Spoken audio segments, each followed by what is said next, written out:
Are you terrified? Are you sitting there at 60 years old, looking at divorce papers in one hand and a bank statement that reads absolutely zero in the other, feeling like your life is completely over? You are not alone. Millions of people find themselves right where you are standing today. They are facing what the statistics call a gray divorce, and they are asking themselves the exact same question you just asked me: can I still retire? And you want the real answer? You don't want the sugar-coated, everything is fine, fairy tale answer. You want the truth. The real answer is yes. You can still retire. But, and this is a massive, life-altering but, you cannot retire the way you used to think you would. The dream of sitting on a beach at 62, doing absolutely nothing for the next 30 years while money magically falls from the sky? That dream is dead. You need to let it go, and you need to let it go right now. Because clinging to a fantasy that cannot happen is the number one reason you will end up broken, and dependent on your children or the state. We are here to stand in the truth. And the truth is, your financial life just went through an earthquake. When you divorce at 60, you don't just split your assets, you multiply your expenses. You used to share one roof, one electricity bill, one grocery bill, one insurance policy. Now, you are independent. You have your own rent, your own utilities, your own life to fund. And when you have zero saved, fear sets in. That fear is a monster. It tells you that you are a failure. It tells you that you're going to be a bag lady or a homeless man. It paralyzes you. But I need you to understand something right now. Fear is just a lack of data. Fear is what happens when you refuse to look at the numbers because you're too afraid of what they'll say. We are going to take that fear, we are going to put it in the back seat, and we are going to look at the cold, hard facts of your reality. Because until you face your truth, you cannot change your future. So let's answer the ultimate question. Now, let's talk about the next step. If you are 60 years old with nothing saved, you have got to keep working. I know that's not what you wanted to hear. You wanted me to tell you a trick to stop working tomorrow. I'm not going to lie to you to make you feel good for 5 minutes. You need to work. But I want you to reframe how you look at work. You aren't working right now to build a multi-million-dollar nest egg.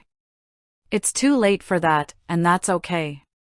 You are working for two specific reasons: to cover your current living expenses so you don't go into debt, and to buy yourself time.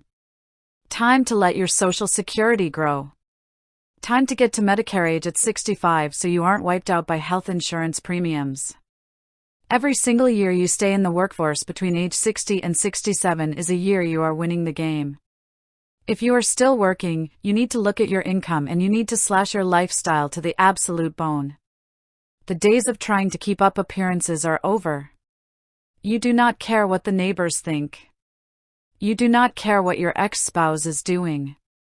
You care about your survival. If you own a home and you're going through the divorce right now, do not fight to keep the big family house just because of emotional attachment. Oh Susie, my memories are here. Memories are inside of you, they are not in the drywall.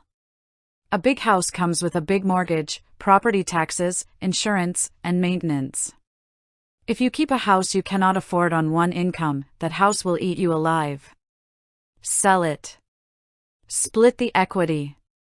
Use your share of the cash to secure a safe, small, affordable place to live where the fixed costs cannot destroy you. Downsize your life today so you can breathe tomorrow. If you don't own a home, you need to find an affordable rental situation. Maybe that means getting a roommate. I don't care if you haven't had a roommate since you were 20 years old. If having a roommate cuts your rent and utility bills in half, allowing you to survive without accumulating credit card debt, then you get a roommate and you welcome them with open arms. Let's talk about debt.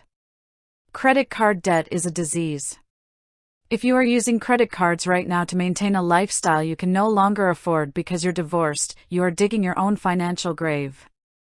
You cannot afford to pay 24% interest to a credit card company when you have zero savings. If you cannot pay for it with cash or a debit card, you do not buy it. Period. No exceptions. Your actionable takeaway right now, your marching orders starting today, comes down to 3 steps. Step 1, you gather your divorce decree and your identification, and you contact the Social Security Administration. You find out exactly what your benefit is on your own record, and you find out exactly what you are entitled to on your ex-spouse's record. You get the real numbers so we can eliminate the guesswork. Step 2, you create a clean slate budget. You list your absolute mandatory expenses: housing, food, healthcare, utilities. No fluff, no dining out, no luxury subscriptions. You match that number against what you earn. If your expenses are higher than your income, you downsize your housing or you get a second job. You balance that equation immediately. Step 3, you commit to the long game. You protect your health, you keep working, and you delay your retirement benefits as close to age 70 as humanly possible. This is your wake-up call. Being divorced at 60 with nothing saved is a massive challenge, but it is not a death sentence. You are stronger than you think you are. You have decades of life experience, wisdom, and resilience. Stop looking backward at what you lost in the divorce, and start looking forward at what you can protect today.